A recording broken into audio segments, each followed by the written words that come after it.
আপনার বাইক আছে, ভেহিকেল আছে, আপনার পেপারস হারাইতেই পারে, এটা বড় কিছু বিষয় না। বাট পেপারসটা হারাই গেলে কি করবেন, এটার জন্য আপনাকে আজকে আমার এই ভিডিওটা দেখতেই হবে।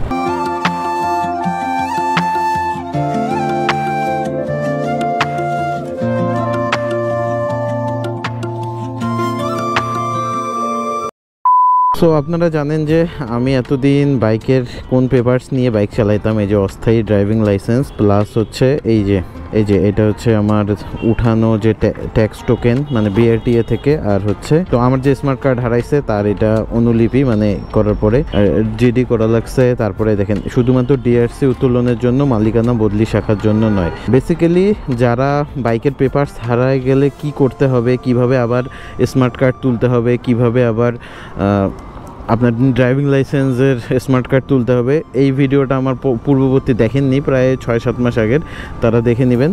অ্যান্ড আমি কিন্তু অলরেডি নতুন ড্রাইভিং লাইসেন্স পাইছি। এই তো আমার নতুন ড্রাইভিং লাইসেন্স, মানে ওইটার কোয়ালিটি তো বাজে ছিল, এইটা আরও বাজে, দেখেন একদম প্লাস্টিকের একটা। যাই হোক, কিন্তু আমি মূলত এটা বেশি একটা ইউজ করি না, আমি ওই কিউআর কোড স্ক্যানের যেটা সেটাই ইউজ করি, কারণ এইটাও যদি হারাই যায়। এখন আছি মিরপুর 14 দিকে, বিআরটিএতে যাচ্ছি। বেসিক্যালি আমার বাইকের যে হারানো যাওয়ার পরে যে ফিটা দিছিলাম নতুন স্মার্ট কার্ডের, সেটা প্রিন্ট হয়ে গেছে। প্রিন্ট সত্যি বলতে অনেকদিন আগেই হয়েছে, 2-3 মাসের মধ্যেই হয়ে যায়। আমি ইচ্ছা করে নেই, বাট এখন দেখতেছি যে যেটা কাগজ দিছে অরিজিনাল, এটা ছিঁড়ে যাচ্ছে, তো ভাবলাম যে নিয়ে আসি।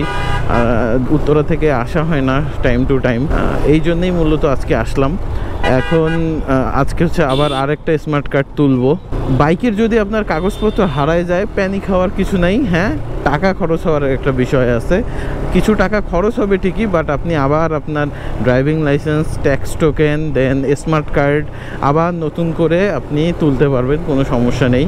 এবং যদি আপনি নিয়ম মাফিক কাজগুলো করেন, তাহলে হচ্ছে আপনার কাজগুলো আরও সহজ হবে। আর যেহেতু আগে তো মনে করেন একটু দালাল মালাল দিয়ে কাজ করাইছিলাম, সত্যি বলতে ফ্রাঙ্কলি স্পিকিং, টাকা দিয়ে একটু তারা স্পিডে কাজ করাইছি, বাট আমি যে নিয়মগুলো বলছি, জিডি করা বলেন, তারপরে বাইকের স্মার্ট কার্ড আর ট্যাক্স টোকেনের ফটোকপি করে রাখবেন আপনি, সেটা জমা দিতে হবে, ভোটার আইডি কার্ড জমা দিতে হবে, মানে যে পেপারসগুলো। আসলে ভিডিওটা 1-1.5 বছর হয়ে গেল, তো আমার আর মনে নাই।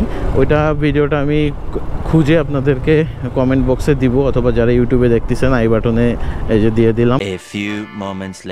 সব কাগজপত্র হাতানোর পরে আবার নতুন করে এই যে বাইকের স্মার্ট কার্ড, তারপর ড্রাইভিং লাইসেন্সের স্মার্ট কার্ড, ট্যাক্স টোকেন সবগুলো আবার আগের মতো রিনিউ করলাম। এতে টাকাও গেল ভালোই, সময়ও গেল ভালোই, বাট এটা অসম্ভব কিছু না, কাগজপত্র হারাতেই পারে। আর এই যে এখন আছে আমি বিআরটিএতে। সো স্মার্ট কার্ড তোলা একদমই ইজি। আপনি হচ্ছে ফিঙ্গার টিঙ্গার দেওয়ার পরে জাস্ট আসবেন মিরপুর বিআরটিএতে, প্রথমে 121 নম্বর রুমে যাবেন, গিয়ে আপনার স্লিপটা দেখাবেন, ওনারা খুঁজে বের করবে যে কত নাম্বার বক্সে আপনার ডেলিভারি মানে স্মার্ট কার্ড আসছে এবং আদৌ আসছে কি না। এই দুটা জিনিস দেখে আপনাকে একটা টোকেন দেবে, ওটা দেখে আপনি 120 নম্বর রুমে যাবেন। 120 নম্বর রুমে গিয়ে আপনার কাগজটা জমা দিলে স্লিপটা নিয়ে আবার 2 নম্বর কাউন্টারে, প্রথমে 4 নম্বর কাউন্টারে যেতে হবে, দেন 2 নম্বর কাউন্টারে পাশেই গেলে আপনাকে দিয়ে দেবে। Easy process. আমি বলবো যে দুপুরের পরে আসবেন, মানে ডেলিভারি নিতে গেলে অলওয়েজ দুপুরে পরে আসবেন, সকালে আসবেন না, কারণ অনেক দূর দূরান্ত থেকেও কিন্তু মিরপুর বিআরটিএতে মানুষ কাজ করতে আসে। তো তারা কি করে সকাল সকাল আসে যেন দিনটা মিস না হয়ে যায়। আর এই কারণেই কিন্তু বেসিক্যালি বিষয়টা হয় যে একটা সকালে প্রচণ্ড ভিড় থাকে, আর লাঞ্চের দিকে মানে 12টার পরে মোটামুটি ফাঁকা হয়ে যায় অ্যাজ ইউজুয়াল।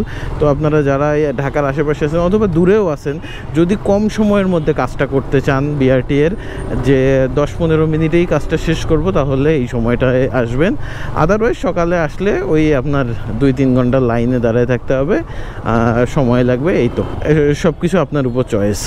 তো আশা করি ভিডিওটা একটু হলেও আপনাদের জন্য ভালো হয়েছে। অ্যান্ড কি করতে হবে আগেই বলে দিলাম, আমি ভিডিওটা কমেন্ট বক্সে দিয়ে দেবো, আপনারা দেখে নেবেন, তাহলে কাগজপত্র হারায় গেলে আর আপনাদের সমস্যা হবে না। দেখা হবে পরে কোনো ইনফরমেটিভ ভিডিও নিয়ে। টিল নাও, আসসালামু আলাইকুম।